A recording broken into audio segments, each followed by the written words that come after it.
A Marvel story that has been requested for me to do has been a DC's version of Days of Future Past. I'm sure in both of these companies' very long histories, there are stories and elements of stories that share similarities to a Days of Future Past. But as I always do, I'm going to go into this giving you a story that offers, of course, those similarities, but tries to do its own thing in the process. So let's not waste any time. Let's get right into it. Starting right off the bat, telling you who the villains of this story will be is the Manhunters. I thought the Manhunters and the Sentinels from Marvel shared enough similarities with one another. An evil or a corrupt outlook on what justice is led the Manhunters into being an android spacefaring conquering force. They would make their way around the universe, consistently growing their numbers, finding ways to self-replicate,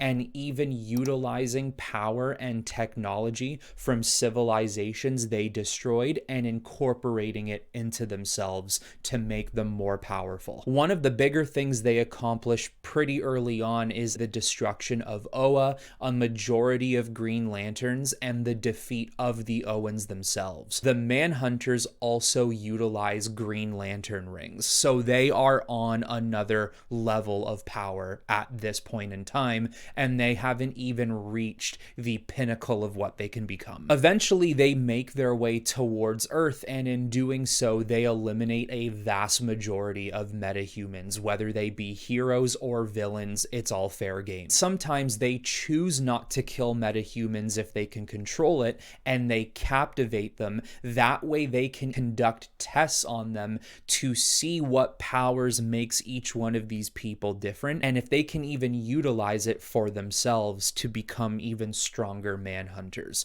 because that has now become a prime objective of theirs, becoming more powerful than they were the day before. What kind of breaks down in their programming, they immediately think that anywhere in the universe that has people with metahuman genes and powers are immediately people who are part of the problem. They are not solving justice, they are creating injustice. The Manhunters need to solve that. And they pretty much won't stop until true justice is achieved and all evil is gone. Realistically, only they in their programming will know when that's been achieved, if there is even any way to achieve that in the first place. So about 20 years passes from when the Manhunters arrived on Earth and started annihilating metahumans. There are places on the planet where regular human beings can still live and have relatively normal lives, but those places are small and few in between. As for the metahumans or key characters, this is who has survived. Batman,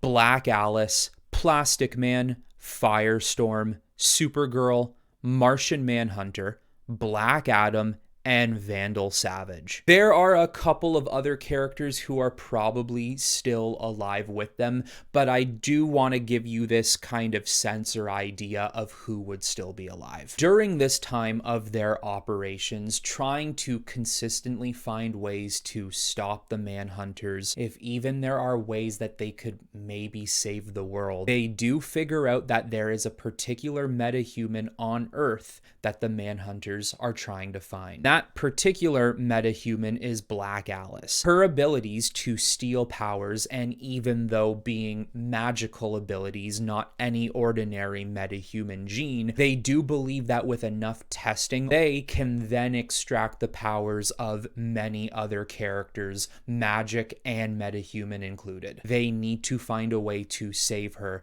and divulge into a plan that could potentially stop their current present from becoming the past's future. Sitting within a bat cave that actually hides underneath the old Kent farm, since it is an area that Manhunters aren't actively looking for metahumans, Martian Manhunter resides, telepathically trying to contact and locate Black Alice. This is where the rest of the survivors, Batman, Superman, Firestorm, and everyone else included, go off to save her from incoming Manhunters, and it's a massive battle. They might even lose a couple of people in the process. They do obtain Black Alice and bring her back to the Batcave under Kent Farms. When returning, they explain to Black Alice why they believe the Manhunters want her and what they particularly want with her, explaining to her that she could be the key to changing all of this. She might be the only person currently on the planet right now who could survive this plan. Batman has created a one-way portal. Essentially, once you go through it and end up on the other side, you can't use it to come back unless that portal opens up near you, in which it's only meant for returning, not sending anyone forward. Black Alice's mind would convene with Martian Manhunter, who will stay behind in the future, while Black Alice physically will venture through the portal and go into the past. Even though she will physically and mentally be in the past, her mind, her memories have to remain in the future as well. If she has no connection to her natural time, a lot will be lost. She'll likely lose her mind and have no idea what she's doing there or even why. And then they're also changing the past, which could mean dire consequences for the past timeline and the future timeline, somehow making things even worse than they already are in the future. Alice does decide to go through with this plan. Just before going through this portal, Batman explains to her that her main goal when going there is to actually stop him from creating Brother Eye, and that becomes important as the story goes on. Even though the Manhunters are the threat, Batman claims that it's Brother Eye that has pretty much escalated the situation to being what it is in the future today. Vandal also tells her that during this time in the past, the Justice League will actively be fighting him and his organization, since he has created some sort of Illuminati type group, whether it be called the Light or a new configuration of the Legion of Doom. But no matter what, the point is they've become very formidable, and they have been causing a lot of problems for the Justice League. Batman creates Brother Eye as an analysis on how Vandal Savage and that secret syndicate is organizing themselves and operating. Black Alice has a great task ahead of her, especially when you consider the fact she's going back to a time where she has no prior connection with any of these characters. How is she going to convince them? Now, as we hit the midway point to see how Black Alice is going to handle all of this, let's first quickly take a look at today's sponsor. Thank you to Aura for sponsoring today's video.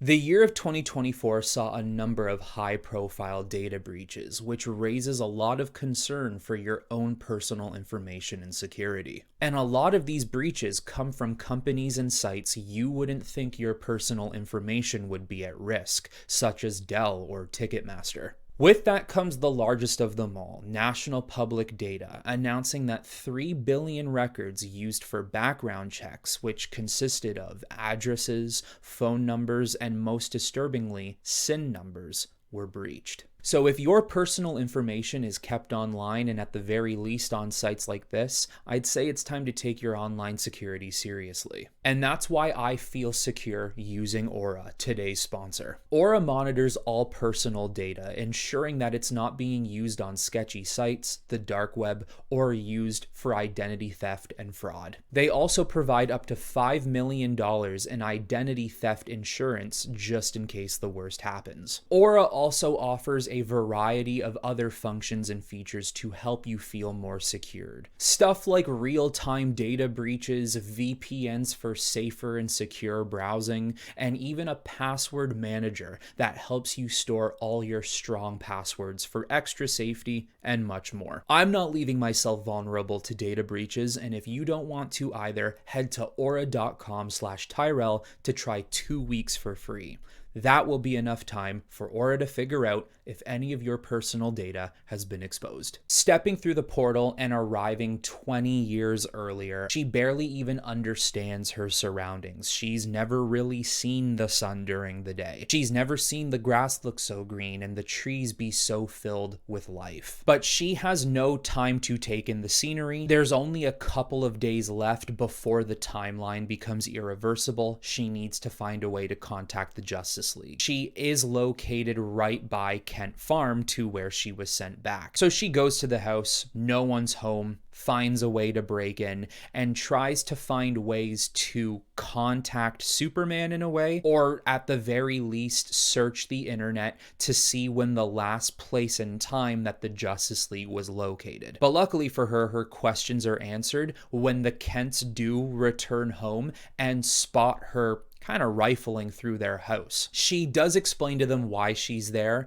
and that it entails potentially the end of the world as they know it, and she needs to talk to their son as soon as possible. So Superman does arrive back at home and has a lengthy conversation with Black Alice and what is going on. Superman's heard enough to understand that there definitely is a situation at hand, but he's not exactly sure if he should just blindly believe this girl. He does take her to the Watchtower with an audience of a ton of other Justice League members, where they can then give their opinions on the story that Black Alice has for them. I'm also thinking in this story as well that the Justice League is no longer just 7 members. They probably have a roster of upwards 20, 30 members at this point. Now, the only member who is not here at the time is Batman, but everyone does seem to be judging a book by its cover. They're looking at Alice in the aspects of her age, the clothing she's wearing, how she's speaking, and they're not taking her seriously because of it. However, it's past Martian Manhunter who notices something. Very quickly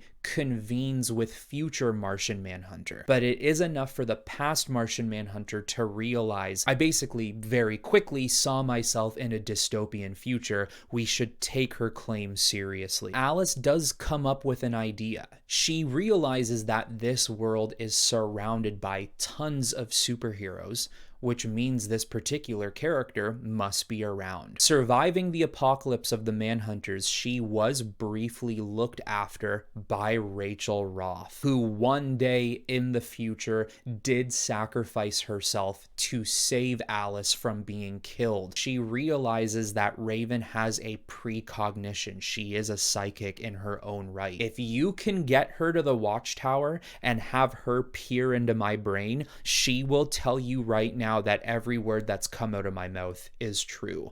So the Justice League accepts this. They say, okay, bring her in. When Raven arrives and analyzes Alice's memories, she does realize that everything she is saying is true. She even sees the time that she spends with Alice in the future. She sees all the destruction caused by the Manhunters, millions of people and metahumans dying, and the state of the world thrown into absolute chaos. She even sees herself in the future die to save Black Alice. So after this, the Justice League does decide it's time to mobilize. Half of the League goes to Oa to discover if Manhunters are currently being created at this time. But now Black Alice tells Superman, I need to see Batman. You need to take me to him. This is the only way that any of this is even solved in the first place. He does warn her a lot of his time has been spent building this new surveillance satellite. He hasn't really been seen much in the past couple of weeks, maybe months, but he's also been very different as well. He lost someone very close to him in this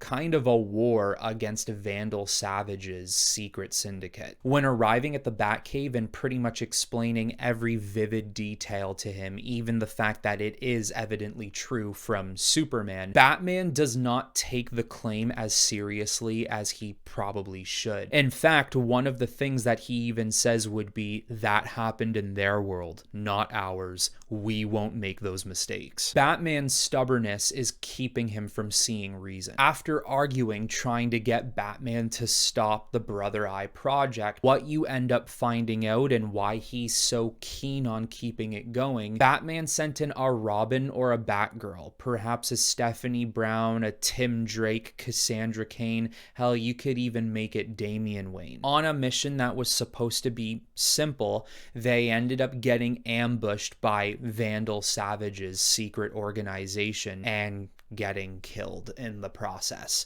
And it was sent as a message from Vandal to basically warn Batman and the rest of the Justice League that we're serious, we are dangerous, and we do have an upper hand over you. Of course, the guilt that builds up in Batman is extreme, and then coming up with the idea of Brother Eye, which can also crack down on crime before a crime even happens. This endeavor is eating him alive. And he's not just making it for himself or his friends and family, he's making it for the person he lost. Ramping it up into the final act, in the future, things become very bad. The Manhunters find out that the survivor's Batcave is under Kent Farms, which they arrive at. To keep Martian Manhunter and Black Alice safe, everyone heads to the surface, fighting the Manhunters as best as they can to buy them as much time as possible. This is where Vandal ends up betraying the team, and you do discover that it is Vandal who sent the location of this Batcave to the Manhunters in the first place. They've basically struck a deal. Vandal will allow future Manhunters to venture into the past,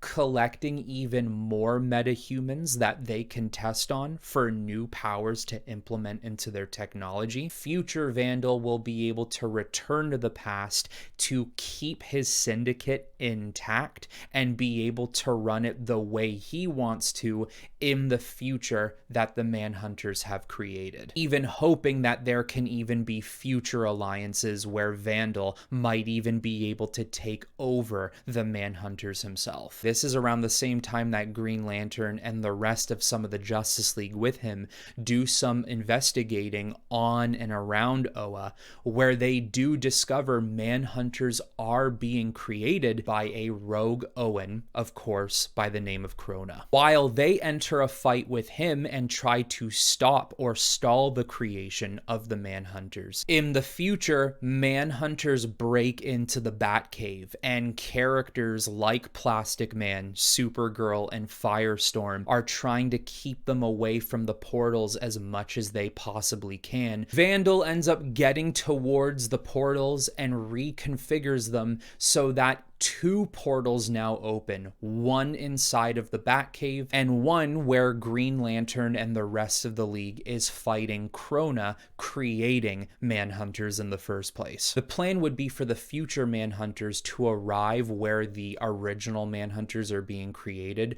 so they can already make them as powerful as they are now. And the other portal is opened in the Batcave so that the future Manhunters will also have control over that Brother Eye almost immediately. And the reason why Brother Eye is so important, the only reason why they even made their way to Earth so early on in their conquests over multiple planets, it's because they noticed Brother Eye. They realized its precognitive AI analysis of witnessing and estimating crimes and threats before it happened was such a keen interest to the Manhunters, and the fact that they wanted to create it a universal surveillance so they can peer into any corner of the universe, finding worlds with other metahumans so they can exact their justice onto them as well. Future Batman makes one last attempt and holds the head of Martian Manhunter. Black Alice grabs onto past Batman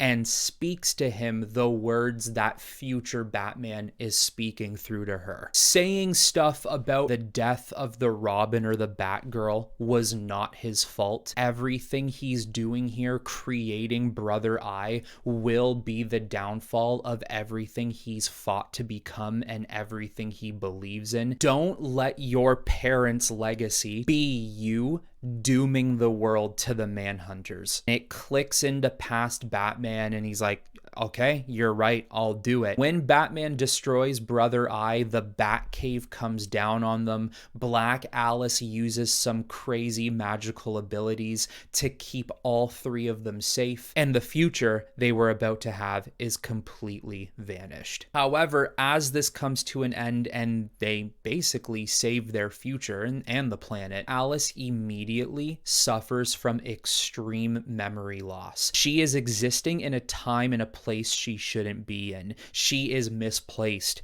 and now it's up to the Justice League to help her remember, or at the very least, find her a place in the world. Then, on the other side of things, as Green Lantern and the rest of the League subdue Krona and stop him from making any more Manhunters than have already been created, they call in the other Guardians and some other Lanterns to bring Krona into custody to stop any threat that Krona might have had in mind. However, that does not mean this is the end of Krona or the Manhunters. One of the future Manhunters did seep its way through the portal before the future was destroyed, hiding itself amongst its lesser companions, filled with more power and potential than any of them. It simply waits for its right time to strike. Even though Brother Eye is gone, the Manhunters will be a threat